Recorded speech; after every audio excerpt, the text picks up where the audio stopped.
jeigu tu pasijungęs, reikia save įžeminti ir pasiruošti didingom kovom. Šiandien, sveiki beje, publika, matom, kad jūs čia pasijungę, mirksit mums pro mūsų lemputės visas šitas. Sveiki. Šiandien bus Titano dvikova, Grandų dvikova, ne tik čia studijoje, jaunimas prieš senimą, ar tiksliau senioritetą, kaip čia, jaunimas gerai skamba, senimas, nu toks... Normaliai irgi. Normaliai. Tais laikais viskas. Nu gerai. Ir kita Grandų dvikova, Žalgiris versus Rytas. Taip, irgi bus įdomu, kaip čia viskas baigsis, galbūt dar padiskutuosim po to jau neviešai apie Wolves licenzijos atsisakymą 2 metam. Taip. Bet čia gal... Čia visam laikui. Taip greičiausiai bus visam laikui. Tai įžanga tokia, kad mes kaip ir džiaugiamės, kad yra šiek tiek ir tų žiūrinčių mūsų Man patinka, aš truputį pertrauksiu, man patinka, nu kaip ir džiaugiamės. Tas toks pradžia tokia. Jo, kaip ir džiaugiamės, kad yra žiūrinčių, stebinčių ir po to ir tiesiogiai mūsų komentavimą. Ir dėkui už gerus žodžius, kad kai kam tinka mūsų komentavimas. Ir mane inspiravo sugrįžti šiek tiek į Lemaną, nes buvo klausimas, ar mes per šiandien ir Lemaną, reiškia, apžvelgsim. Tai, taip. Aišku, mes nesekam Lemano, nu, jo sekti ir neišeina, nes jisai būna tik tai 1 kart metuose, ištvermės lenktynės. Tai mes po apžvalgos šito Kanados 10 etapo formulės kokį 10 minučių sugaišim ir tik gal pasakysiu, kodėl mane inspiravo sugrįžti į tą temą ir pasižiūrėti, kasgi įvyko. Nes aš tiesiog buvau Lemano lenktynėse. Tai... Kelintais metais? Oi, dabar 2007-2008 kažkuriam iš tų. Tai įspūdis buvo geras. Ten buvo šitoigi Monzos trasoje, ne? Ne. Lemanas yra Prancūzijoje, prie miesto, ten yra atskira Monzos trasa Italijoje. Ai, 24, o kas Monzui vyksta? Nes kažkaip mano asociacija irgi ne tik su bolidais. Tų ilgalaikių lenktynių ne vien Lemane vyksta, bet jos garsiausios pasaulyje, ten yra pačios prestižiškiausios. Parodo, kiek aš žinau apie Lemaną. Jo, bent jau žinai, kad tai ne atvirų ratų konstrukcijų čempionatas, tai yra kėbulinių automobilių čempionatas. Tiek galvoju, tiek žinočiau.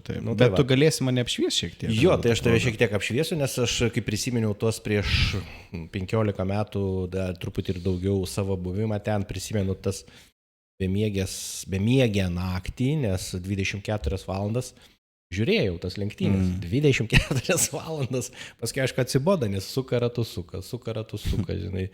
Aišku, ten ir komandos buvo, dar įvairesnių komandų, bet apie tai mes pabaigoje dabar grįžtam prie Formulės Kanados etapo aptarimo. Man patiko, kai mes dar nebuvom pradėję įrašo, kai tu sakėjai, kad paskaičiavo statistiką su Verstappenu, be Verstappeno, Red Bulliai kelinti dabar būtų. Tai Red Bulliai dabar konstruktoriuose. Čia gal mes truputį užšokam į priekį, bet kad nepamirštum visai smagiai, koks lygis šiais metais Red Bullių. Tai su Verstappenu. Dabar yra tokia situacija. Red Bulliai 4 konstruktorių taurį įskaitui. Tai aukštai, iš 10 4 ir nemažai. Geriau negu pusėti. Ir nėra, kad ir pakankamai lygiai eina su 2 ir 4. Realiai niekas 4 vietos neprisivys iš kitų. Jo, tai 2, 3, 4 yra labai tolygiai. Taip. Bet jeigu, tarkim, išimtume Tsunodą, aišku, šiek tiek ir Lawsoną šių metų pradžioje iš komandos taškų. Iš Red Bullio, ne? Iš Red Bullio. Antrą pilotą. Jeigu tik vairuotų Verstappenas, niekas nepasikeistų. Jie toliau būtų 4. Kas galbūt nestebina, ne? Bet tuo pačiu, jeigu išimtume Verstappeną, Red Bullis būtų paskutiniai. Jeigu su Tsunodos taškais. Ir su Tsunodos ir su Lawsono taškais. Jo, bet tai matai, kaip Perezą, mes taip jau sakėm, Perezą reikia atsisakyti, bet kažkoks fenomenas yra, kad Perezas, tikrai dabar galvoju, gal net ir daugiau būtų taškelių parinkęs negu koks Tsunodo. Dabar man irgi šiek tiek jo markė pakilo. Šiek tiek pakilo taip retrospektyviai, žinai, iš tiesų, nes būdavo, jis ir suvažiuodavo visai respektabiliai, nebūdavo, kad jis visą laiką tik ten 18-19, žinai. Ir tai rodo, koks Red Bullių iš tiesų bolidas yra, netinkamas, palyginus su jų įprastinė forma, kokią mes įpratę esame matyti ir tuo pačiu, kokio lygio dar kartą pasikartosim, Verstappenas yra vairuotojas. Man tai žinok, čia mislė, čia yra kas, ar čia yra Verstappenas, ar čia yra visiškai netolygus bolidai. Nes, Sako, kad vienodi. Sako vienodi.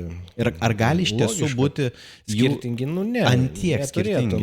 Tai kaip ir Ferrari, bet nustatymai gali skirtis, nes, pavyzdžiui, Ferraristai irgi, tai Leclercas atsisakė patobulinimų, kai Hamiltonas, kuris susidūrė su švilpiku per lenktynės. Va dėl ko jo rezultatai taip pablogėjo. Ir žalos dėl to. Ar nežinau, ar žalos dėl to.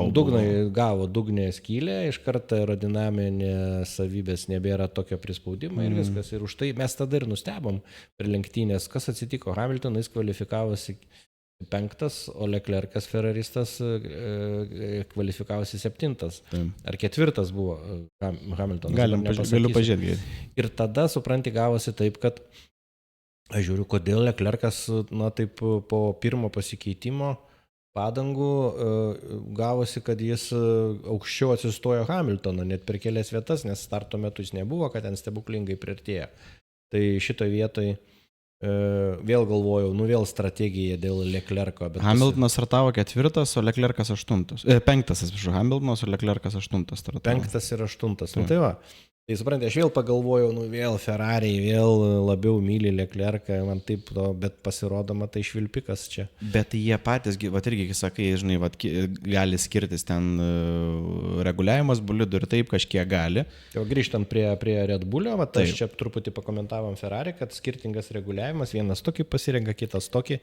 O dėl Red Bullio, sakai, su reguliavimas gali skirtis. Komanda nebūtų suinteresuota taip drastiškai keisti bolidų, kad 1 taškų visai nepelnytų reguliariai. Žinoma, sutinku su to 100%, bet tai, ar čia visi lopai ir pasimeta psichologiškai, kaip teisingai minėjo kažkas, kad Verstappenui kaip 19-mečiai buvo lengviau ateiti į Red Bullį. Iškerčiau tada. Į Red Bullį buvo lengviau ateiti. Kai buvo 19-metis, nes nebuvo tokio spaudimo, dabar visi, kas ateina į Red Bullį, ta mirtis iš principo. Tai nuo kada prasidėjo? Ricardo buvo paskutinis, kuris vienu metu kažkiek pasikapojo ir viskas, man atrodo, ne? Ar Perezas apylygiai ir vienu Ricardo metu važiavo? pasikapojo su dukterinė, kai važiavo. Ne, turi su Red Bullį ir su Verstappenu, turi menį, kai važiavo. Jo, šiek tiek, bet labai nedaug. Ten ant galo, po to jisai nusprendė Renault išeiti ir po to prasidėjo nuopuolis. Jo, tai tai iš tikrųjų dabar ateiti į komandą su Verstappenu, tai tave gal net ir psichologiškai gali slėgti. Nebent jeigu tu galvoji, kad tu gali būti čempionas, tada jeigu tu ateini ir tiesiog nori džiaugies šansų būti Red Bullyje. Nežinau, sunku pasakyti. Bet tikrai yra Verstappenui ateiti, buvo lengviau, kai nebuvo Verstappeno. Nes ir Vettelio jau nebebuvo. Vettelis, aš dabar nebeatsimenu, ar jie... Vettelio jau nebuvo, jis Ferrari buvo išėjęs. O dabar įdomu, dabar neprisiminsiu, kada Vettelis išėjo. Irgi nepasakysiu, čia įdomu, reikės pasižiūrėti. Bet iš esmės tai buvo jau pasibaigusi ta era, nes dominavo Mercedesai, dominavo Hamiltonas ir jis tik 21-ais Rosbergui prarado čempioną. Ne Rosbergui, Verstappenas 21-ais, o 16-ais Rosbergui. Ne, bet Hamiltonas tik 21-ais prarado Verstappenui čempionų titulą. Taip. 16 tai jau savo komandos draugai. Taip. Tai va 19, kai Red Bull atėjo Verstappenas, jisai per porą metų sugebėjo pasiekti tą lygį. Dabar jis yra iš tikrųjų žvaigždė. Super žvaigždė. Tai bet nežinau, kame šaknis, kodėl niekas iš antrų pilotų nieko nepadaro su kaip ir geru bolidu. Aš sakyčiau, kad paprasčiausias, tinkamiausias paaiškinimas paprastai yra paprasčiausias. Geras, puikus Verstappenas. Puikus Verstappenas, nes jeigu niekas nesugeba važiuoti su to bolidu išskyrus jį, aš linkčiau tiesiog, kad jis yra be galo geras pilotas. Kaip sakė Helmutas Marko po šito, ne Marko, o Horneris, komandos vadovas Red Bullio, kad dabar visi Verstappeną, kadangi primenam, jis turi 11 baudos taškų ir čia visi klausinėja, ar nebijai gauti to paskutinio taško, nes tada bus diskvalifikuotas vienoms lenktynėms. Tai, sako, specialiai Russellas jį provokavo, atsimeni, kai buvo saugos automobilio fazė. Taip.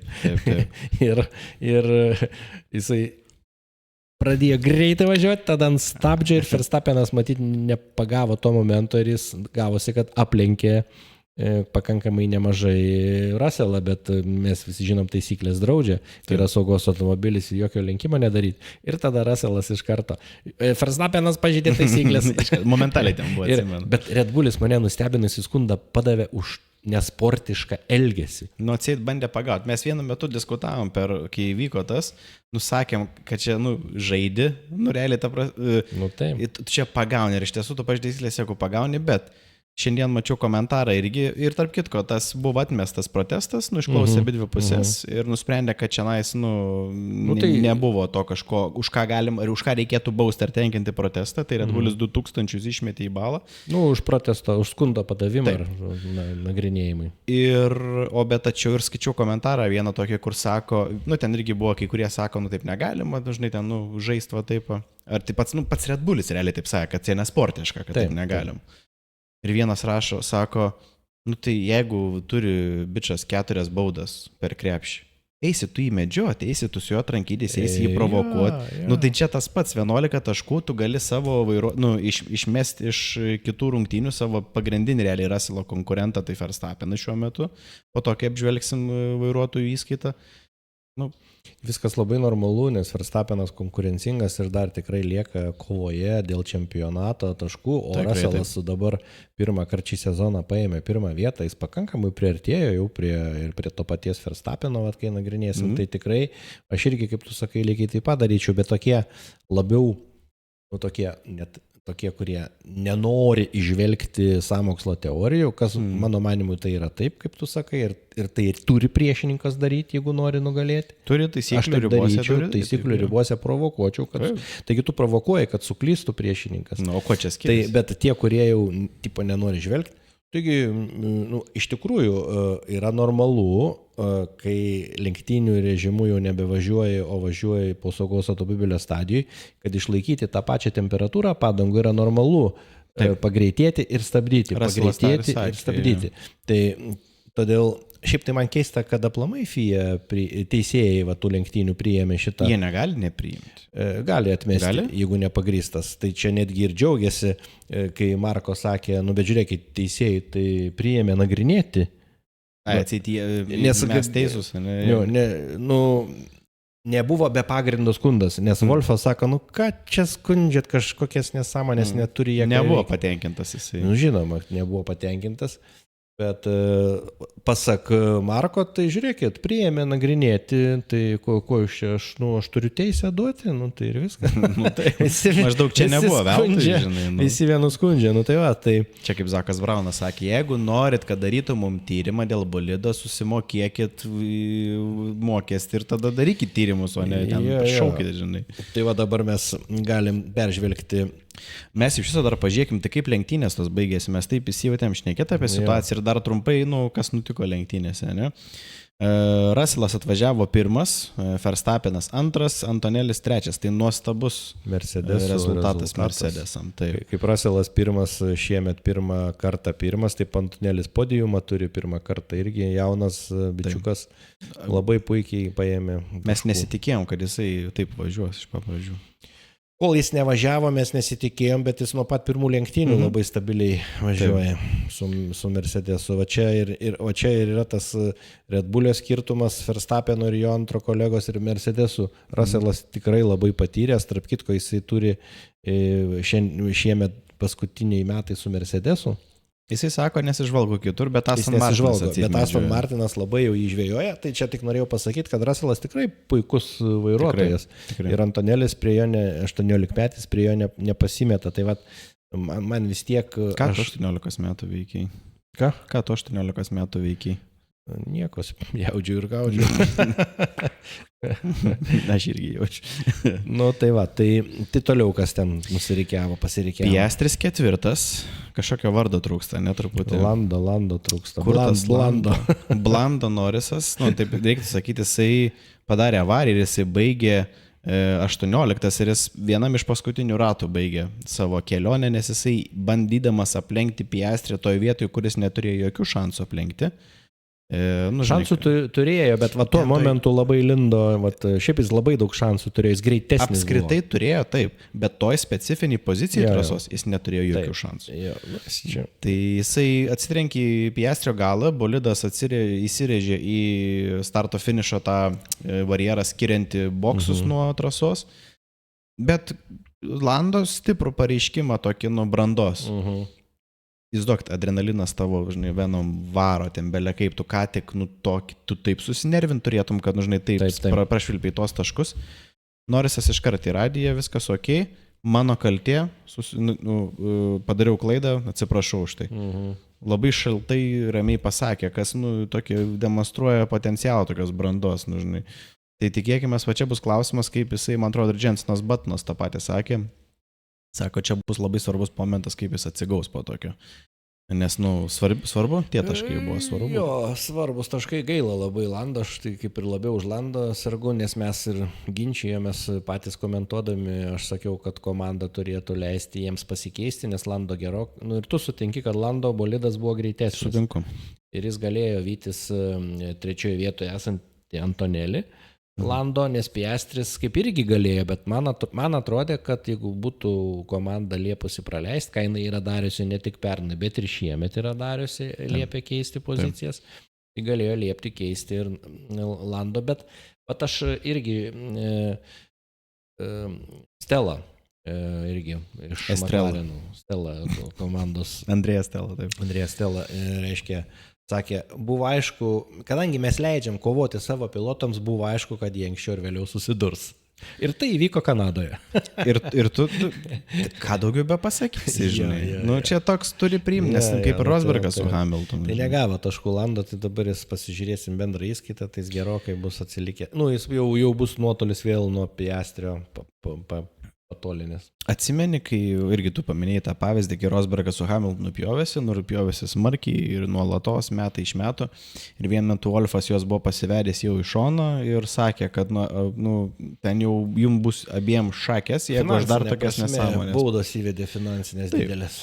Ir aš taip galvoju, o tai kodėl tada čia taip nepadarius, bet jie realiai jau dabar užsitikrinę matematiškai ne, bet realiai McLaren užsitikrinę konstruktorių taurę pirmą vietą. Tai. Jiem, kur baigs, aišku, jie nori čempiono, faktas, bet kažkuris vienas turės pralaimėti. Tai kad kažkuris nebaigs lenktynių, kovokit, žinai, o ką daryti, jiem tada finansiškai jokio skirtumo, ten aišku, bolidą taisyti reikia, bet žinai, kokia rizika tiek kartų tai bus.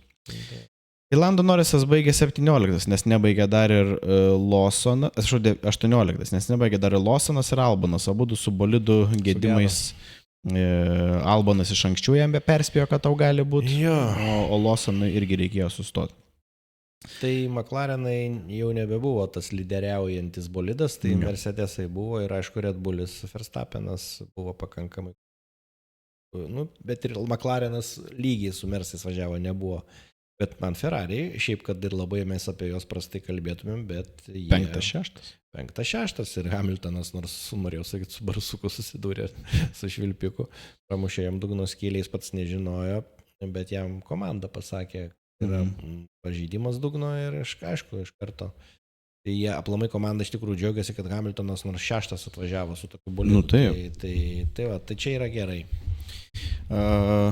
Ilsiekis ramybė švilpikė ir Hamiltonas 6, Alonso 7, toliau neblogą formą demonstruoja. Antras iš eilės Aston Martin Alonso su tokiu bolidu. Taip, tai čia yra puikiai. Hulkenbergas toliau dominuoja savo lygyje. Vėl iš eilės su Zauberiais. Zauberiai šiaip nustatymus pataikė ir toliau, ir trasa skirtinga nuo Ispanijos po Kanadą, dabar praeitas. Ir čia gerai važiuoja. Tada Okonas 2 taškus Hasam, paminikai, jie pajokos objektas Hasai buvo vienu metu, kai atrodė, žinai, buvo neįmanoma įsivaizduoti Haso, kad jie taškus pelnytų, o dabar reguliariai po 1-2 taškelius paima, žinai. Aš džiaugiuosi už Okoną, kad paėmė 2 taškelius Hasam, nes jisgi priminti reikia šiemet atėjo iš Alpinė atėjo, tai... Tada Sainzas 10, 1 taškelį paskutinį likusi paėmė ir tada rikiuojasi Bermanas iš Haas, Tsunoda iš Red Bullio, visai neblogai važiavo palyginus, turint omeny, kad startavo kaip žemai. Irgi skundėsi, kad jeigu kiti būtų, dabar aš neatsimenu konteksto, sako, jeigu gaus kažkas kitas baudą kaip ir jie dabar 5 turėtų pagal idėją būti kažkas ten tokio. Tik dabar neįsigilinau, apie ką jis konkrečiai šnekėjo, gal komentaruose galėsit pasakyti. 13 Kolapinto iš Alpine, tada 14 Bartoleto iš Zauberio, 15 Gaslis iš Alpine, Hadžara 16 iš Racing Bulls, Strolas 17 savo namų arenui ir tada, kaip jau ir sakėm, iš Aston Martin ir tada nebaigė Norrisas, Lawsonas ir Albonas ir dar Norrisas gavo 5 sekundžių baudą už tą susidūrimą tarp kitko čia. Kuri niekur nebepersikė. Tiek jis nebaigė. Nereikės jam kitais metais. Ten kiek skaitėme, kad tai buvo tik toms lenktynėms, nes jisai iš esmės nepakeitė ir Piastrio status ir liko. Nepadarė įtakos. Tada. Nors tarp kitko teisėjai sakė, o kodėl negavo baudos taškų, čia Red Bullis turėtų skusti, nes už tam tikrus incidentus, avarijas Verstappenas ar kiti gauna. Taip. Baudos taškus, o čia negavo, tai čia, žinai, čia vienas kitą galės skust be galo, bet čia turbūt pagailėjo, matyti. Matai, irgi pagailėjo, taip įtakos nepadarė.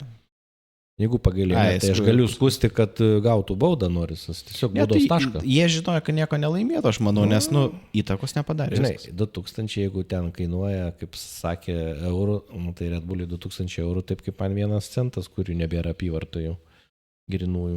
Jaučiu, žinok, ten jiem tai... aišku, centas po cento, žinai. Tai aš, jeigu po centą man galėčiau skūsti, tai aš neskuščiau.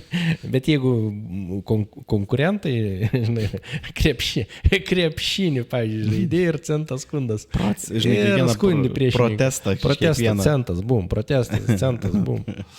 Aš jaučiu tas Panathinaikos vadovas, tas beprotis, kur visą laiką ten varžybose išstribinėja. Jo, jis kažkaip labai nervingas, bet man sunku pasakyti, aš jau jis tikrai... Jis kiek pinigų turi, ten matai patas baudas. Neseku, dėl ko jis ten pyksta, iš tikrųjų per daug visos tos informacijos sporte įdomios ir visa kita, kad jau nebeįmanoma viską ir sužiūrėti. Na ką, toliau kas ten? Pažiūrėkim, koks bendras yra pilotų išsidėstymas dabar turnyriniai lenteliai. Tai Piastris pirmas vis dar su 198 taškais ir nuo jo Norrisas dar kol kas antroje vietoje atsilieka 22 taškais. Tai skaityk, jeigu Piastris nebaigė, o Norrisas pirmas kažkuriuose lenktynėse, nes už pirmą vietą gauni 25 taškus, tai praktiškai nėra, kad milžiniškas atsilikimas. Per rankos ištiesta. Per vienas lenktynės. Per vienas lenktynės atsilieka. Verstappenas, aš šiaip tikėjausi, kad jisai bus šiek tiek arčiau, bet jisai, ten jo tas, žinai, subauda ta situacija, kur buvo, kur jisai ten 10, man atrodo, ar 9 baigė. Tai jam padarė taip, kad jis dabar 21 taškų atsilieka nuo Norriso trečioje vietoje būdamas. Jo, 155 taškai. Ir Russellas priartėjo 4 vietoje prie Verstappeno per 19 jau taškų. Taip, čia irgi, viskas yra per vienas lenktynės, ten netem pasukimas ir viskas, tu jau aplenkykit. Šiek tiek tolėliau jau nuo to 4 jau didesnis atotrukis abiejų Ferrari pilotą, ne? Per 32 taškus Leclercas nuo Russell atsilieka, irgi nėra daug. Nėra daug, bet jau apčiuopiamas, nes kad imti pirmas vietas, tai tu greit pasivytum, bet Ferrari kol kas sunku pirmas vietas imti, žinai, tai todėl vertinant tai, kad jie gali pretenduoti iš esmės tik į podiumą, tai skirtumas didelis. Taip. Hamiltonas tada jau irgi toks nukritimas 25 taškais. Savo komandos draugo. Lygiai per vieną pergalę. Jo, 25 taškai, tai, bet aš labai sergu už Hamiltoną, kad jis susilygintų bent jau. Jo, kad nebūtų tas toks, žinai, karjeros į pabaigą, kad toks liūdesys toks nebūtų. Jis aišku, viskas statyti gali ir ant kito sezono. Tai. Antonėlis 63 taškai, taip truputį nuo Hamiltono atsilieka, bet čia eigoje gali būti visai. Albonas 8 su Williams, tikrai to negalėjom tikėtis, 42 taškai, Okonas 9, 22 taškai, Hadžaras per 1 tašką tik atsilieka, nuostabus naujoko debiutas. Puikiai. Su Racing Bulls, 21 taškas, ypač po tų pirmų lenktynių, irgi negalėjau tikėtis, atrodė, kad viskas, žinai, sugrius. Labai smagu matyti. Hulkenbergas, mūsų toks slaptas favoritas, gal ne visai slaptas, 11 su Zauberiu ir 20 taškų. 20 taškų, tokia iš kur jis jos gavo, žinai. Strolas vis dar su 14 taškų. Jo, Aston Martinas. Ir Alonso vis dar, jis po biškį renka, bet jis dar neaplenkė Strolo. 16. Jo, su 8 taškais, bet jis žymiai geriau važiuoja. Taip. Nu, žinai, Strolas ten vienu metu šovė su 10 ir po to su 4 ir viskas. Ir užsitarnavo, žinai, tokį. Tai Alonso pažiūrėsim, turėtų gal ir aplenkti. Sainzas 13 su 13 taškų, Gaslis 14 su 11, Alpine kol kas pakankamai mes mažai apie jo šnekam, nes nėra apie jos ką šnekėti, nu nebent iš neigiamos pusės. Tai... Luka Dimeo buvo koncerno Renault, reiškia, atsistatydino, jis buvo tas iniciatorius, kuris ir pavadinimą Renault pakeitė formulės į Alpine.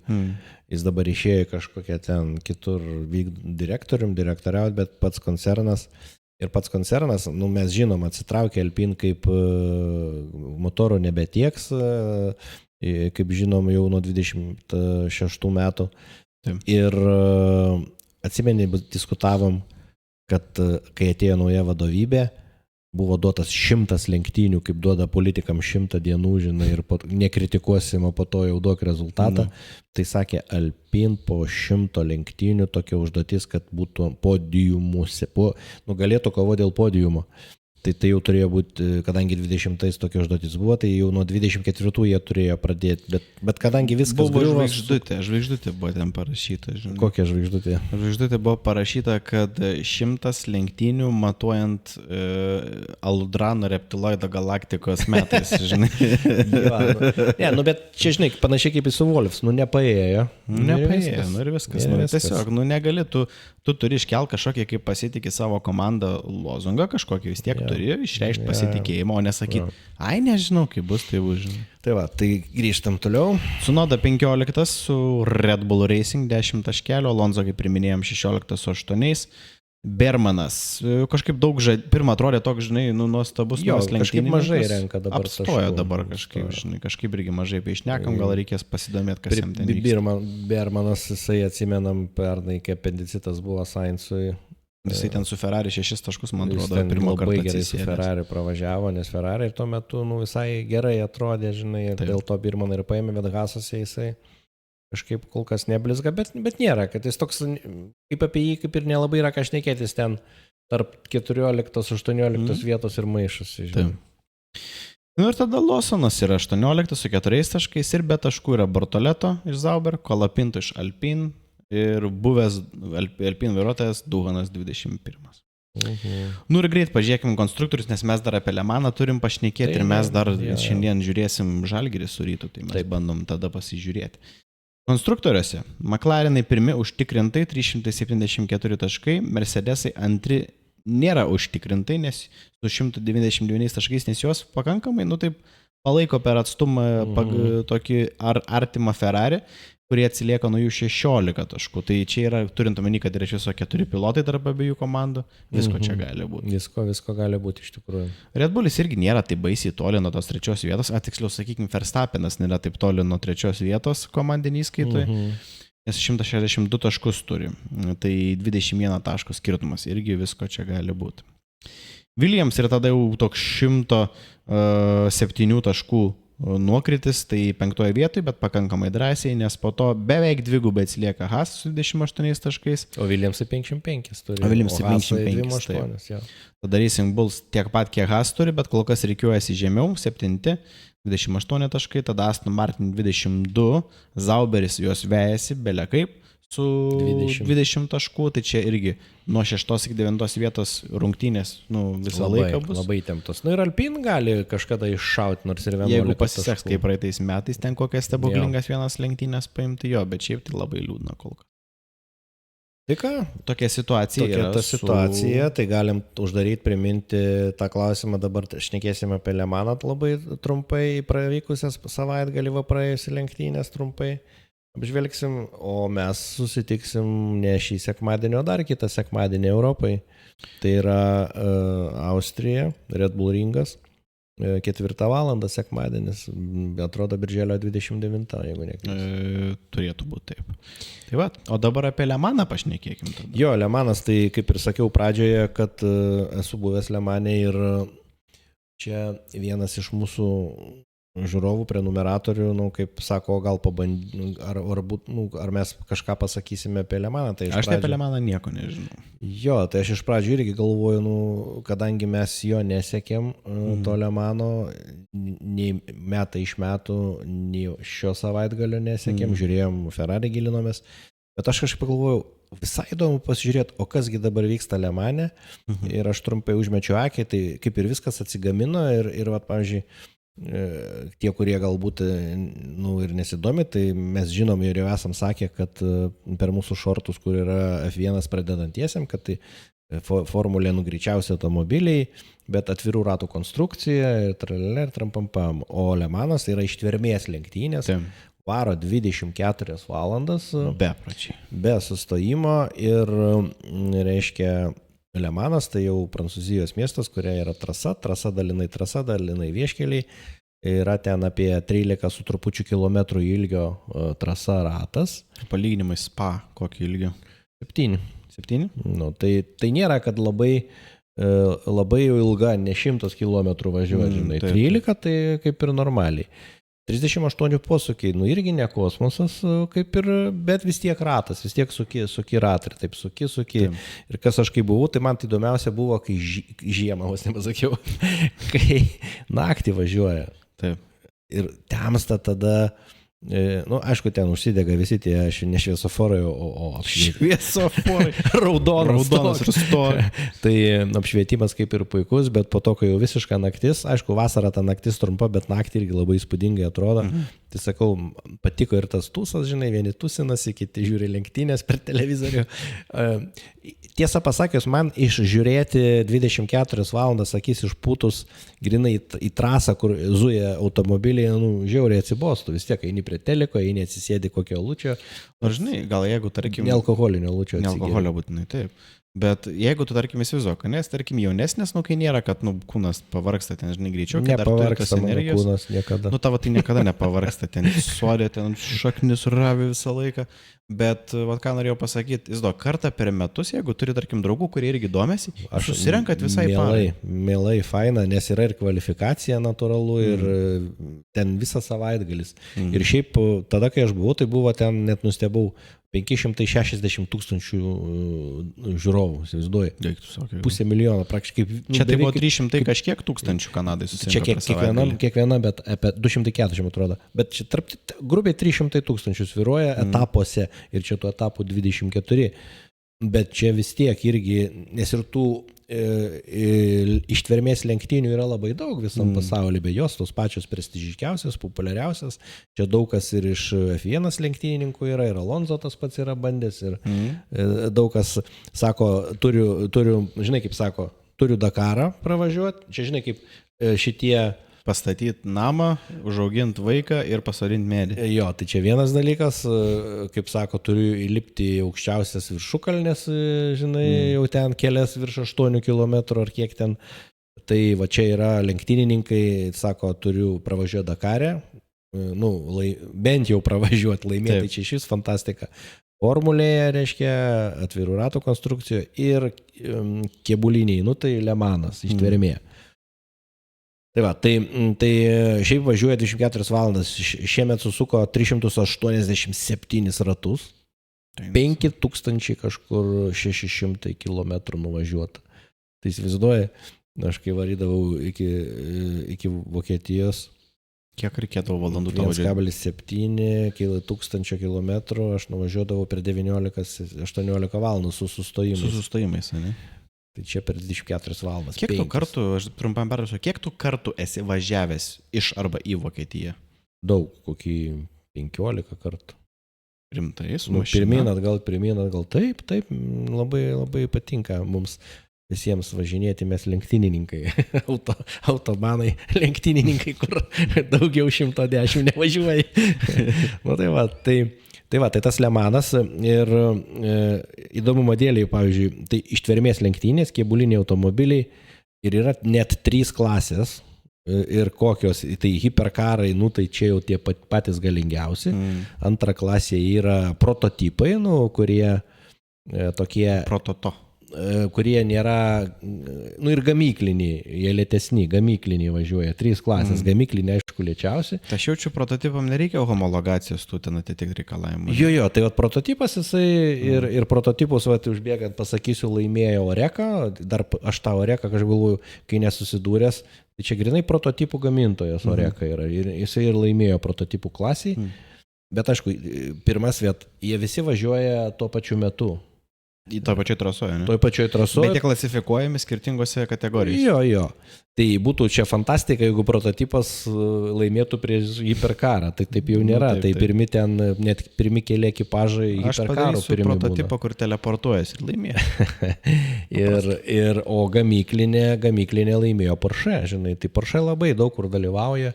Tai va, bet aš labiau, vis tiek visi žiūri tos hiperkarus, visi nori jau čia, nes greičiai didžiausi.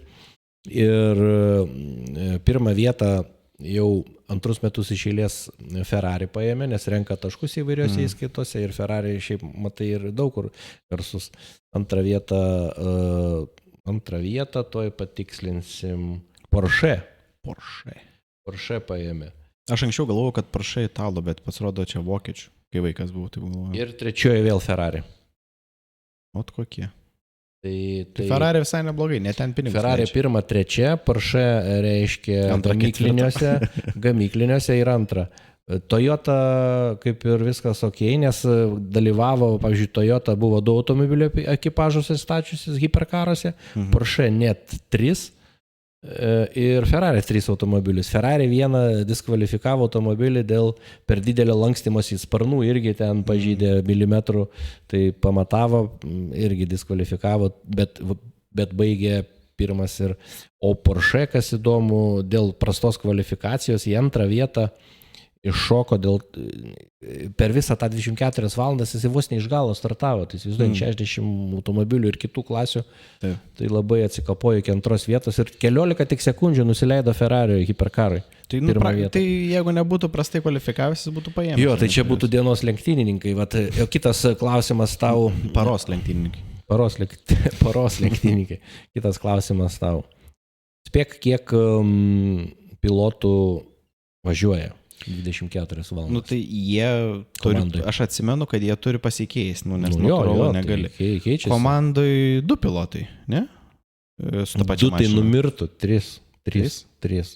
Nu jo, teisingai, kad 12 kur jau važiuoja. 2, 12 valandų. Ne, 3. Po 8, ne, važiuoja. Bet 8 valandas įsivaizduoja. Nu, nebūtinai 8, pagal savijautą ir pagal tai, jeigu vienas greit. Pravažiai 2 ratus. Arba greitesnis ir jis sakykime, sako, dabar noriu truputį numigti, nežinau, ar ten jie numiega, ko nežinau, čia tokia įdomybės. Kaip sakai? Manau, kad miega. Manau, kad gal tik snaudžia, bet jie stebi. Čia su tokia fizinė ištverė, jeigu aš galiu nemiegoti, tai manau... Ar tu gali nemiegoti ir bolidą vairuoti to pačiu metu? Galiu, viską galiu. Aš tavim tikiu. Tai va, bet dabar spėk, kas Ferraryje važiavo, tas Ferraris, kur hiperkaruose pirmą vietą užėmė. Ar aš žinau tą žmogų?